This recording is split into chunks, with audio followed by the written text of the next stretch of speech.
Saludos efusivos y cordiales, soy Cristian Rodrigo Vinuesa Guzmán, les invito a un programa más de Voces y Rostros Ocultos del Ecuador. Recuerden que este programa pues es pensado y diseñado, hecho para ustedes. En ese sentido pues les saludamos efusivamente a todos nuestros seguidores a través de las redes sociales. Somos Evolución Radio. Hoy me honra con su presencia. Puedo mirar pasar incontables luces, fuentes de tiempo, ojos y cuerpo de sal, implacables curvas, fuego violento, mi demonio angelical, de estilo tan antinatural, dulce corazón de terror fue culpable. Astín Herrera, directora de la Fundación Años de Plata. Astín, bienvenida al programa Voces y Rostros Ocultos del Ecuador. Muchas gracias por aceptar nuestra entrevista y quiero que por favor me cuentes quién es Astín Herrera. Bienvenida. ¿Cómo está? Buenos días. Buenos días con todos. Muchísimas gracias, la verdad, por esta apertura. Bueno, ¿quién es Astín Herrera? Astín Herrera es una mujer joven aún, soñadora. Mis inicios pues en el sur de Quito, he vivido siempre aquí pues en la capital, en el sur de la capital, justamente en la parroquia de Chillogallo, fue donde hice mi año de jardín. ¿Ya en qué jardín estabas? Estaba en el jardín Adela Pinargo. Ah, ya, sí, tenemos justo mucho en común. el valle de Chillogallo. Yo vivo en Chillogallo, también estudié ahí y también estoy joven aún. Sí, bueno, ahí justo ves en el valle, ¿no? Ya, así es. Ahí. Después la escuelita me fui igual cerca a la Marquesa de Solanda. Perfecto. Y el colegio lo cursé en el Colegio Femenino Espejo, en el que queda en la Alameda. Si decías en el Mejía, estábamos todos completos. No, pues en ese tiempo todavía era solamente femenino, no, así es. para hombres y mujeres. Entonces, bueno, en mi caso en ese tiempo era el Colegio Femenino Espejo, en donde pues terminé mi bachillerato en ciencias. Y después cursé a la universidad. Para la universidad sí... ¿Estuviste en la Universidad Central del Ecuador? No, en la universidad, me gradué en la Universidad Internacional del Ecuador, fui becada por excelencia académica en la carrera de comunicación y posterior a eso en la misma universidad seguí una maestría en comunicación política de gobernanza en la Universidad Internacional. Ya, perfecto. Estamos imbuidos dentro del aspecto político. Sí, la verdad fue algo que lo descubrí en el transcurso de mi tiempo, desde que yo salí del colegio, cuando, bueno, siempre me decían, ¿no? Tenía como que este tema de ser un poquito vanidosita, de ser un poquito por ese lado, y justo cuando acabé el colegio a mis 18 años, pues en mi parroquia, me llamaron para que forme parte como candidata para reina de mi parroquia. Yo no sabía nada. de tu parroquia? ¿Qué sí, la parroquia de Chillogallo. ¿En qué año, qué periodo? ¿Cómo se da eso? 2017-2018 más o menos empecé en esto. Fue algo que, como yo digo, fue sin querer. Yo nunca estuve aparente tal vez en algo que me vinculaba a eso, pero se dio dando. Fui reina de mi parroquia, la reina de la parroquia de Chillogallo 2017-2018.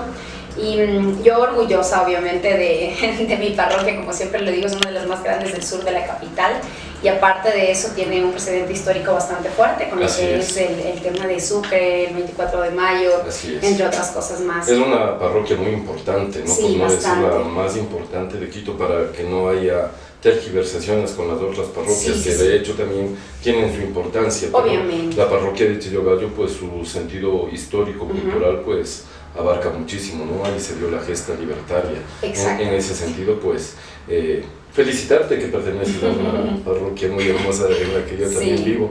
Agradecido también por Dios, ¿no? Porque Él es el que te pone en el lugar preciso. Sí. ¿Qué aprendiste dentro de ese reinado que me imagino, pues, tuvo que haber sido un papel muy fuerte para quienes también están al frente de esos eventos, ¿no? ¿A quién escogemos? Porque en Chillogallo hay mujeres muy hermosas como tú. Para muestrar un botón. En este proceso, pues sobre todo lo que a mí me impulsó, una vez que quedé electa como reina de mi parroquia, lo primero que mis papás pues en ese momento me dijeron es: tienes que hacer algo. Tienes que hacer algo, eso fue lo primero, y yo, bueno, ¿y qué hacemos? No estaba no sabía, no tenía experiencia en eso, y ellos fueron un papel fundamental en mi vida para guiarme en este camino de lo que es la acción social. Mi mamá pues siempre estuvo, y tanto mi papá igual, vinculados en este tema, y ellos lo hacían como que por su lado, pero obviamente cuando hubo este tema de Reina, a mí me tocaba sacar los proyectos en los cuales yo empecé, los proyectos navideños, Día del Niño, todo eso, pues fue algo que yo empecé a sacarlo ya con mis recursos, por así decirlo, y con el apoyo de mi familia, como siempre. Es ahí donde después, en este tema de la belleza, voy para Reina de los Barrios de Quito, también gané. Después fui también reina de las Fuerzas Armadas, después terminé en un reinado nacional, que fue Señorita Ecuador Universal, y pues me iba a ir al internacional en Guatemala, y ustedes saben, la pandemia nos afectó a todos, pero sin embargo nosotros no dejamos de trabajar. En mi caso, pues como persona natural, sola, pues con mi familia y apoyo de algunas organizaciones, empezamos a hacer en la pandemia lo que son las pruebas COVID. Se trató de entregar pruebas COVID, de hacerlo en los barrios más vulnerables, sobre todo en el sur de Quito, que era ¿Sigues apoyando a la gente dentro de esa dinámica? Sí, bastante. Justamente ahí es donde, con todos estos años que se ha hecho bastantes proyectos en el ámbito social, en el año 2021 más o menos nace la Fundación Años de Plata, que fue la que en conjunto con mi familia lo pensamos, lo realizamos y dijimos, bueno, esto tiene que tener una base, ya un precedente con todo lo que hemos venido haciendo, pues en algo ya más fuerte para que podamos ayudar a más personas. Astín, y de aquí nacemos. ¿Y de qué se trata esa fundación? ¿Tú la canalizas ya viendo tus reinados, tus formas de acercarte a las personas, en este sentido, ¿no? A las señoritas que estaban participando contigo, que te iban apoyando, que te iban diciendo algo, yo tenía tal proyecto, y de ahí se te vino una lluvia de ideas, me supongo, claro. Posteriormente nace esta fundación.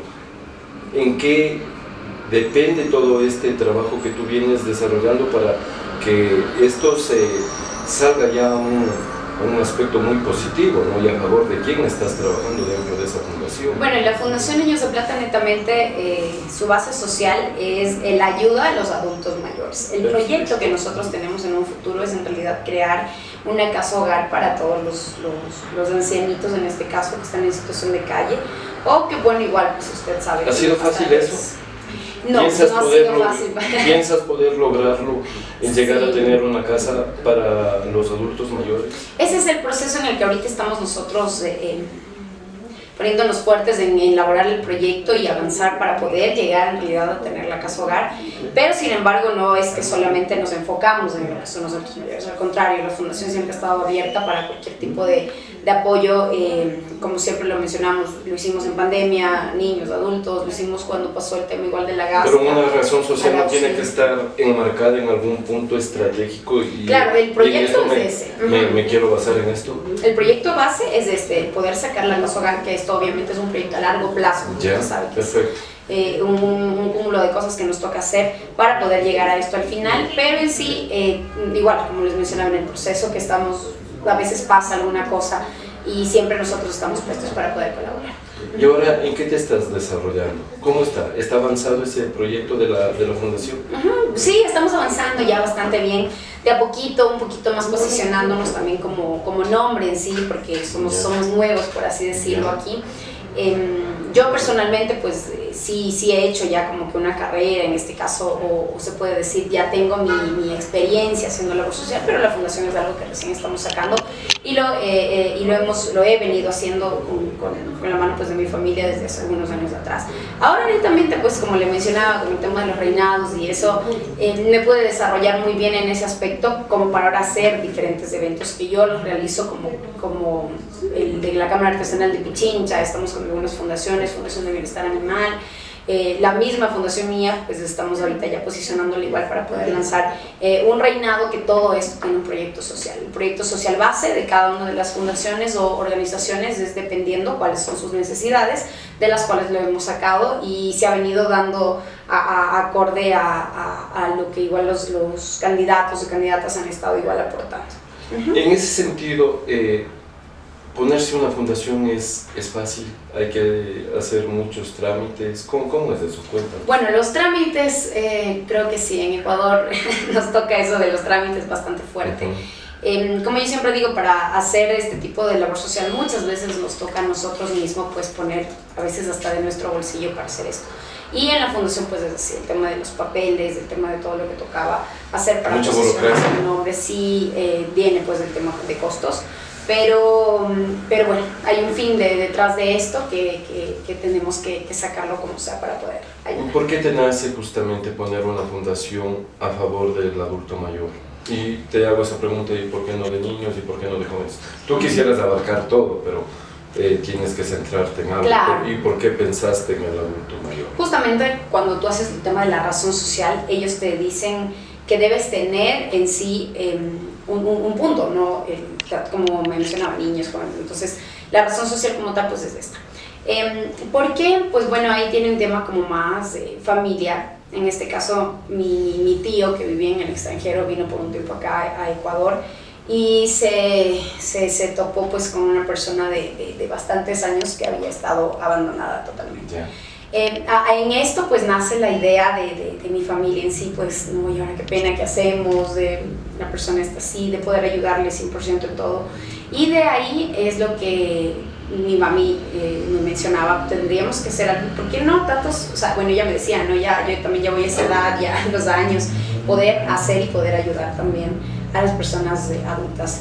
Entonces ahí fue cuando yo entré en ese contexto y dije, sí, o sea, en realidad muy pocas organizaciones van a este punto de los adultos mayores y en realidad es una problemática social bastante grande porque mucho más allá de tal vez muchas personas que nosotros vemos en situación de calle, adultos mayores, también vemos personas abandonadas por su propia familia. Entonces es un tema a tratarlo y avanzar desde la parte de la educación cultural de las personas. Y dentro de esa estructura, ¿qué es lo que vas a canalizar? ¿Qué es lo que vas a hacer dentro de la fundación? ¿Cómo piensas abarcar a las personas? ¿Para cuántas personas está realizado el proyecto? ¿Qué es lo que vas a hacer con ellos? ¿Cómo les vas a atender? Cuéntanos todo eso. Bueno, nosotros, porque tú ya tienes ese proyecto. Claro, cuando nosotros establecimos el punto es crear, como mencionamos, la casa hogar, y esta tiene que ser más o menos parecido como que a un asilo, algo así, donde pueda tener, porque obviamente son personas de tercera edad donde necesitan. ¿Y quieres ponerte en tener sí, las personas, en este caso enfermeros, personas que les cuiden, hay muchísima responsabilidad dentro de esto. Entonces el proyecto justamente es asimismo poder generar también, se podría decir, una plaza de trabajo también para las personas que vayan a cuidar y que vayan a aportar también a la fundación.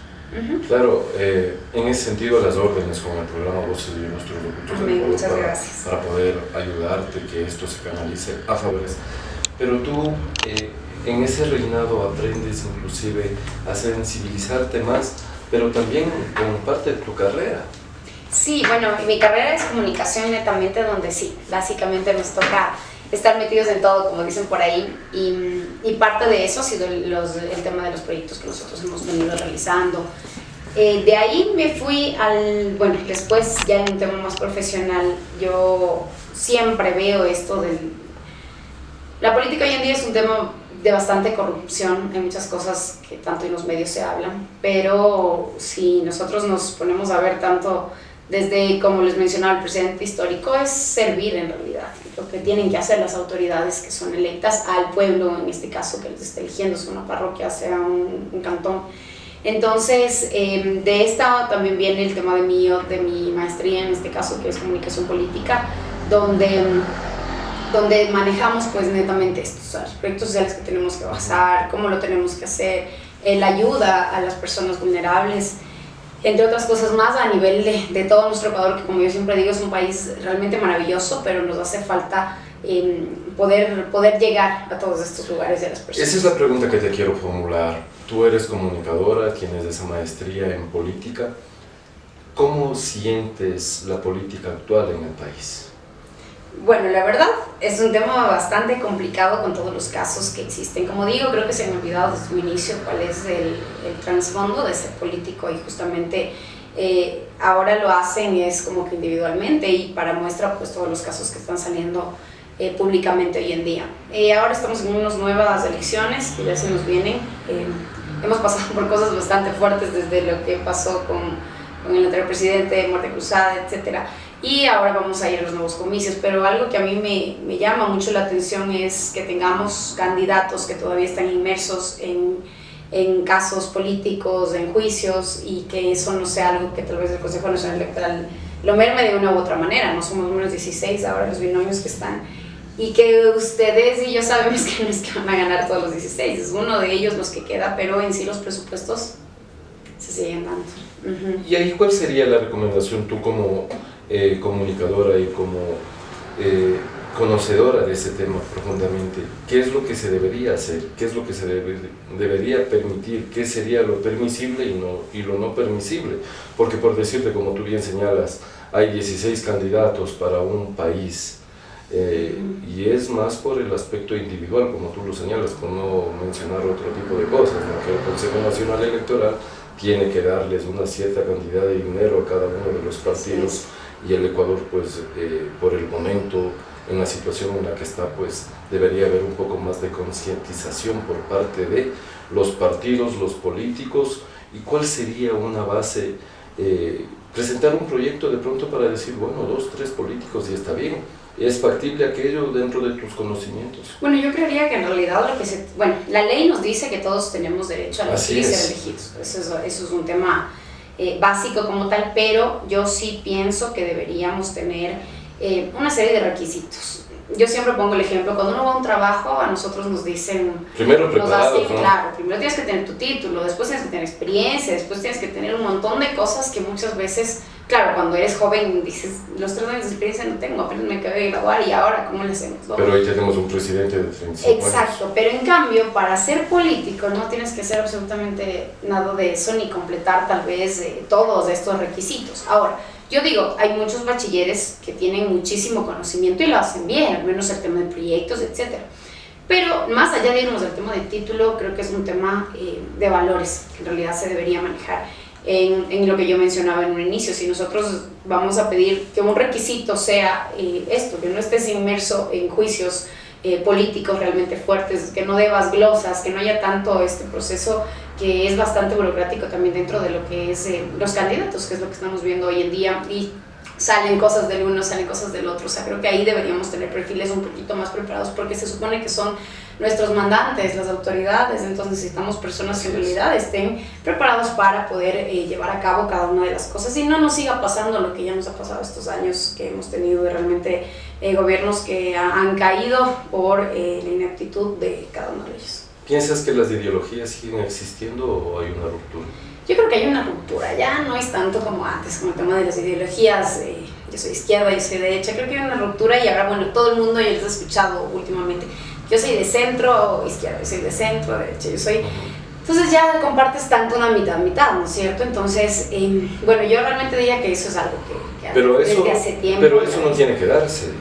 No debería, exacto, bueno, exactamente, yo creería que no debería darse, porque si tú tienes una ideología política, ya es una ideología política como tal, que como yo siempre digo, política se hace todos los días, cuando nosotros hablamos, cuando nosotros somos... No hay un real político, ¿no? Exacto, hay gente que dice, a mí no me gusta la política, yo no soy político. Ajá, todos somos políticos, exacto. Todos somos políticos. Entonces, tú tienes ya una base tanto mental desde niña, obviamente, porque esto viene siendo también un tema cultural, diría yo, cómo te crías, en dónde te crías, qué ves, qué no ves, cuáles han sido tus condiciones de vida, lo que te hace en realidad ir como que a una tendencia política, porque vuelvo, repito, todos somos políticos.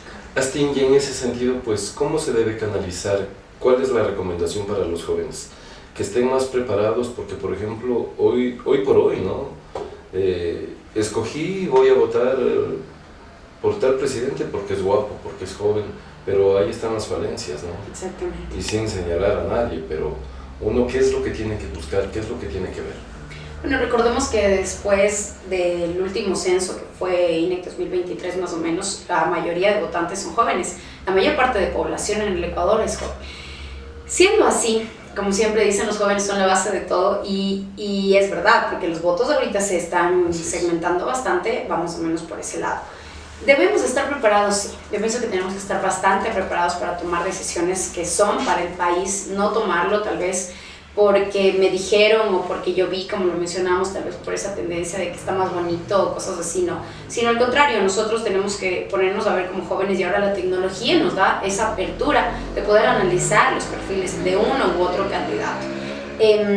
Con respecto igual a los asambleístas, es algo que yo discrepo bastante. 137 asambleístas para 24 provincias. Exactamente, es demasiado y no hay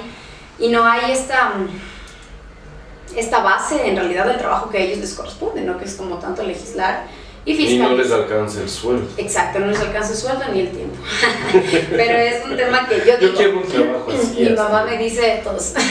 Mi mamá me dice que yo de ganas seguir esa carrera de comunicación política, que no tenía que haber seguido eso porque ella tiene esa mentalidad.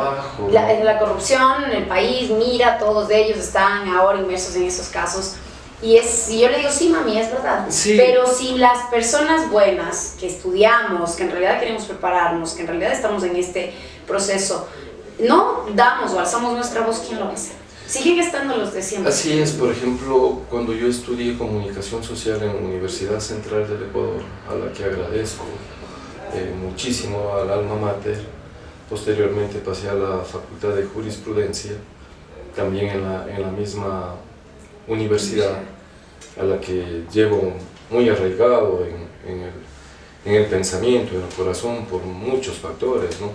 Es donde te forjas, donde te formas, donde aprendes, pero siempre se ha visto esa inequidad, esa injusticia, por parte inclusive del Estado, de atacar, por ejemplo, a quienes sí pueden alzar la voz de los sin voz, por ejemplo, en manifestaciones como se veía antes, ¿no? Y quienes ponen pues a los muchachos al frente de esas tentativas políticas que vienen realizando mal, pues ha sido los colegios fiscales, ¿no? En este caso el colegio Mejía, por señalar un nombre, el Montújar, para que no se sientan para todo. Ajá. Entonces la Universidad Central siempre estaba al frente de ese tipo de reclamos, de injusticias que imperan en el país, y se ha desbordado totalmente la política. Tú señalabas, antes se veía mejor sentido de apropiarse de política, decir soy de izquierda, y los políticos salían a defender pues sus posturas ideológicas, pero ahora yo pienso que es una competencia. Yo quiero llegar porque ahí está la forma de cómo hacer dinero, ¿no? Y se les nota. Entonces yo pienso que se han olvidado de los factores muy importantes como es la educación, el trabajo, la salud. En ese sentido, pues, ¿qué nos recomiendas tú dentro de ese aspecto que tú tienes amplios conocimientos? Aquí hay una frase bastante, me hizo recordar la de José Saramago en el libro La ceguera, que dice que si los jóvenes no alzamos nuestra voz ante el exterminio de nuestros pueblos, estamos en peligro de convertirnos en ciegos, ciegos que ven, ciegos que viendo no ven. Es un punto bastante importante partir desde ahí a lo que me mencionabas, el tema de las manifestaciones y todo esto, porque en realidad la gente hoy en día sí se ha hecho bastante conformista a lo que pasa. Bueno, ya de pasar o ya vendrá, bueno, ya veremos qué pasa, pero no es que te haces la ideología política fuerte para decir, no, esto hay que cambiar, hay que alzar la voz y hay que decir que esto no está bien. Pero creo que ahora también hay otras nuevas formas de hacerlo. Y una de las formas de las cuales hay, ustedes no me van a dejar mentir, se queman las personas en realidad, son las redes sociales, ¿no? Las redes sociales ahora sirven tanto para posicionarte o para, en realidad, si es que te quieren hacer caer, pues ahí se baja totalmente todo. Entonces, ahora pues hay nuevas formas de... Yo en lo personal estoy muy de acuerdo que la gente proteste, que la gente diga lo que piensa, que sea un país democrático y libre para podernos expresar, pero sobre todo mientras no se dañe pues otras partes de nuestra querida ciudad, tal vez temas que también son un poco más históricos, ¿no? Donde nosotros no tenemos que dañarlo, diría yo, en este punto, porque todos salimos de afectados, sea como sea el país, el pueblo, si algo pasa, si tal vez nos pertenece, nos duele, ¿no? Lo que pasó, ¿no? La Contraloría fue del Estado. ¿De dónde sale eso? Del mismo pueblo, porque no es que las autoridades lo ponen, o tal vez el presidente que fue en ese momento, no, es en realidad un tema que de eso hay que tratarlo como dices, y sí hay que reclamarlo, vamos a hacer si es que hay que decir algo, alzar nuestra voz es fundamental. Y es un derecho, ¿no? Por ejemplo, es un derecho la protesta, pero cuando sale el pueblo, y sobre todo el pueblo indígena que viene a darnos peleando, a darnos luchando, es cuando le cerca la policía, los militares y a matar, ¿no? Claro, entonces, es la alteración de la seguridad, donde tanto los militares como los policías estaban pues en la calle. Recordemos que ellos también se basan netamente en lo que el gobierno como tal les exige de acuerdo a lo que es su carrera, ¿no? Entonces, bueno, es muy doloroso, yo siempre digo, ver a los policías, a los militares, al pueblo, cuando en realidad ni para acá ni para allá, o sea, ninguno de ellos están peleando con quien no se debe, porque en realidad las autoridades están sentadas en su oficina como que si no pasa nada. ¿Por qué se vio esta ruptura de pronto, o de lo que estaba en un pico el Ecuador, que aceptablemente políticamente hablando estábamos bien, que había más mesura, hoy está en declive? En declive, en ascendencia. Bueno, yo pienso que son varias cosas que afectan el ahora. ¿Por qué? Porque no lo que pase hoy va a tener repercusiones hoy, sino también, ¿no?, vienen a futuro. Entonces venimos de gobiernos pasados, de varios gobiernos pasados, porque ahorita ya vamos de lo que yo me acuerdo. No hay como señalar a uno. Claro, no hay como señalar, decirte por por el otro, porque en realidad venimos de varios gobiernos y hasta ahora el país no se estabiliza. Entonces es un tema, primero económico, que viene desde esta base político-social con los candidatos que hemos tenido, que no han sabido primero administrar bien los recursos de nuestro país. El Ecuador es un país maravilloso, es un país bastante amplio, un país que tiene recursos, tenemos petróleo, tenemos fauna, tenemos un montón de cosas, pero en realidad no saben cómo tal vez canalizar esto. Exacto, nosotros como país somos un país millonario en sí, y muchos países externos nos envidian tanto todo lo que nosotros tenemos, riqueza. Mendigos sentados en sacos de oro. Exacto, esa es la palabra, y es en realidad lo que pasa aquí en Ecuador. No saben administrar todo lo que nosotros tenemos, y lo que hablábamos en un inicio, lo hacen es netamente como que para ellos, y ahí es donde viene el problema, porque quien sufre y quien padece en ese tema es el pueblo también. Y el Ecuador necesita hoy por hoy una vigencia muy importante dentro de la política, que haya nuevas estructuras, nuevos cambios, pero que en realidad se sustenten, ¿no? Porque, por ejemplo, en campaña todo el mundo te ofrece el oro y el moro, pero llegado a caso, pues ninguno cumple con lo establecido dentro de campaña.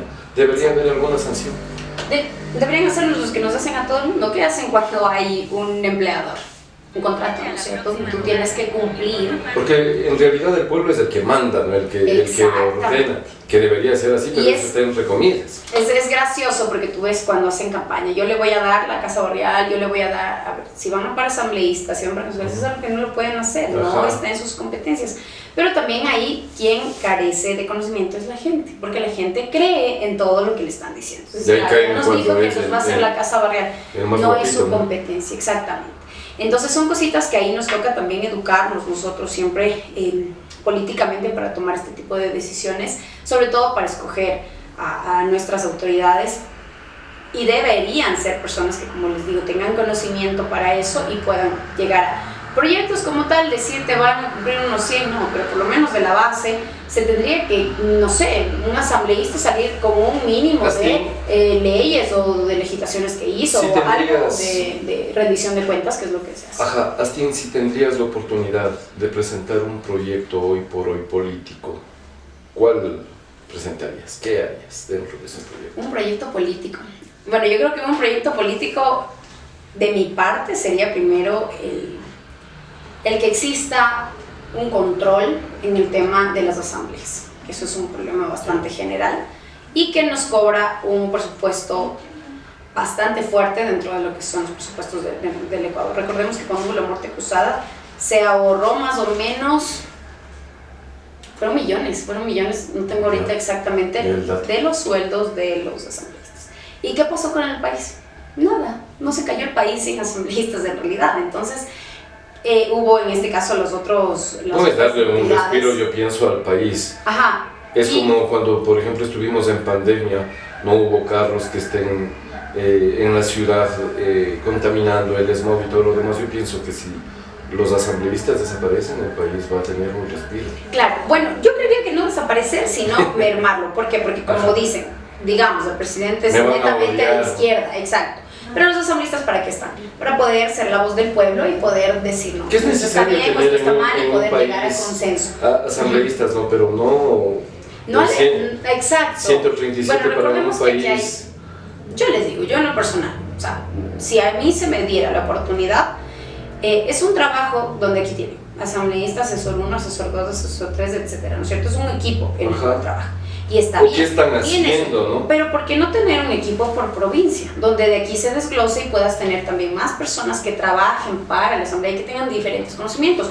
Abogados, comunicadores, yo que sé, hasta ingenieros, yo que sé. Personas que aporten con su conocimiento y sean personas que necesitan trabajo. Pero no, hay autoridades netamente, ya lo mencionamos en un inicio, pero, y aparte de eso tienen diferentes asesores, hay una base totalmente amplia, pero no existe en realidad el fin al cual se deben guiar, porque ahí es donde empiezan, ¿no? No netamente, por ejemplo, se dedican a otra cosa enfocarse y piensan que simplemente de una carrera pueden ser políticos, ¿no? Exacto. Y el resto no tener opción a opinar.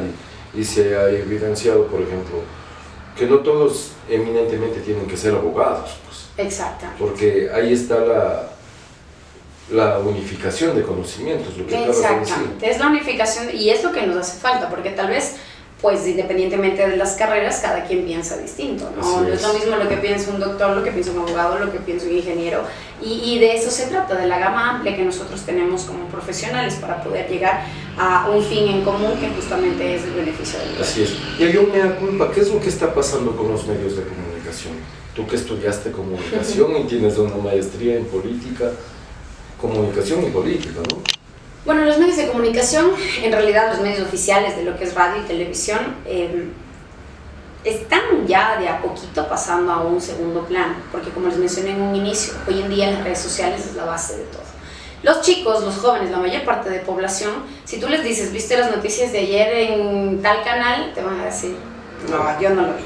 Pero sí ven las noticias que salen en los teléfonos. Entonces, aquí nosotros tenemos que aprender a ver cuáles son las noticias falsas, las noticias verdaderas, qué tipo de noticia yo estoy consumiendo. ¿Y eso a qué se debe? Al tipo de medio que nosotros vamos a seguir. Independientemente de cuál sea lo que nosotros sigamos, ¿no es cierto? Que ahí nadie les puede decir a quién seguir y a quién no. Es estar con medios oficiales, en realidad que te den una buena información a lo que tú estás consumiendo, porque si no, después empezamos a generar lo que son las fake news y a tergiversar las cosas, y al menos en este tema de política es un tema bastante fuerte, porque como les dije, o bien se posiciona tanto una marca o un perfil público, o a su vez todo se va abajo.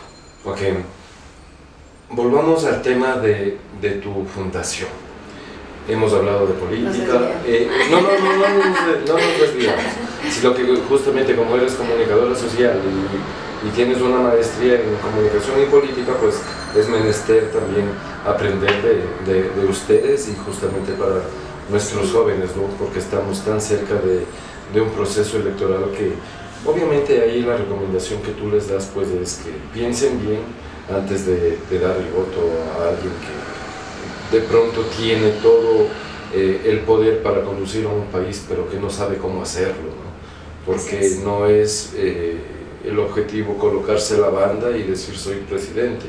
Hay que tener planes estratégicos, hay que tener conocimientos, una gama de conocimientos, hay que llegar a los sectores, hay que tener conocimiento y unificación, hay que saber llegar a todos los sectores para poder apoyar al país. Hoy por hoy hablo de esta manera porque las 24 provincias pues olvidadas, Esmeraldas por ejemplo, la gente quiere salir de ahí por el temor a la delincuencia, Guayaquil, Pichincha, los asesinatos que se vienen dando, pero bueno, ese es otro tema, que Dios bendiga al país y que nos conceda pues un cambio radical en todo esto, lo que está ocurriendo. Dentro de tu fundación, ¿está establecido para un número de adultos mayores? Todavía no tenemos una base de un número como tal. Como les mencionaba en un inicio, hay un posicionamiento primero y después de eso pues abrimos cuántas personas podrían venir, cuántas personas estarían inmediatamente ahí. Pero eso sí se va a dar, ese proyecto. Sí, si Dios permita que ya lo podamos establecer netamente con todo lo que falta. Y sí, debe dar, ¿no? Pero sin embargo, aún así, en este proceso que aún nos falta, porque no es algo que les puedo decir mañana va a estar así imposible, es un proceso pero seguiremos a mediano plazo, me supongo, no a largo plazo. Claro, a mediano plazo más o menos, pero igual vamos a seguir trabajando pues en esto siempre. ¿Y hoy a qué estás dedicada, Asti? Bueno, netamente ahora, independientemente, yo como tanto mi carrera me faculta el tema de la asesoría política, por así decirlo un poco. Bueno, por ahí tengo algunas conversaciones con este tema más o menos político. Después, por el otro lado, pues que es el tema social y de comunicación. Y de comunicación, pues vamos con lo que es todos los eventos que les mencionaba. Qué hermosa que es la carrera. Ya estamos realizando. Sí, es bastante amplia, es bastante buena. Y pues me ha permitido en mi caso pues poder expandirme más. Y ahora justamente todos estos eventos, estos reinados que estamos haciendo, todo lo que es el tema social, que es un proyecto bastante bonito que pues lo estamos sacando adelante. Un último mensaje, Asti. Mi mensaje pues sería que todas las personas que en este momento nos acercamos a estas votaciones lo hagamos en realidad con conciencia, que las autoridades que están ya en su curul lo hagan también de una manera sensata y priorizando cuáles son las necesidades del pueblo. Con el resto siempre vemos personas buenas que estamos en este tipo de proyectos, que les llamamos también a que se unan con nosotros a seguir ayudando a las personas y pues en todo lo que se pueda colaborarles, ahí vamos a estar. Juventud, belleza, dinamismo, entusiasmo y esa generosidad amplia de tu parte para forjar y formar esta fundación. Te deseo el mejor de los éxitos. Soy Cristian Rodrigo Vinuesa Guzmán, en Voces y Rostros Ocultos del Ecuador. Hasta siempre, Ecuador. Bendiciones. Incontables luces, fuentes de tiempo, ojos y cuerpo de sal. Implacables curvas, fuego violento, mi demonio angelical. De estilo tan antinatural. Dulce corazón de terror fue culpable de mi ilusión.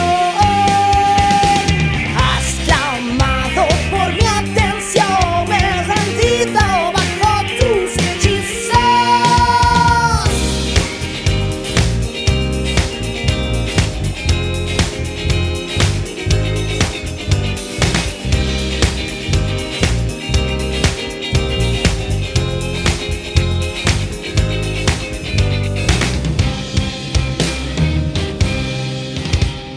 Lleva en su rostro el velo de una pasión, diáfana mirada, desgarra mi alma, me ahoga y me salva. Y si quieres, solo si quieres, y si quieres, podría causar un tifón.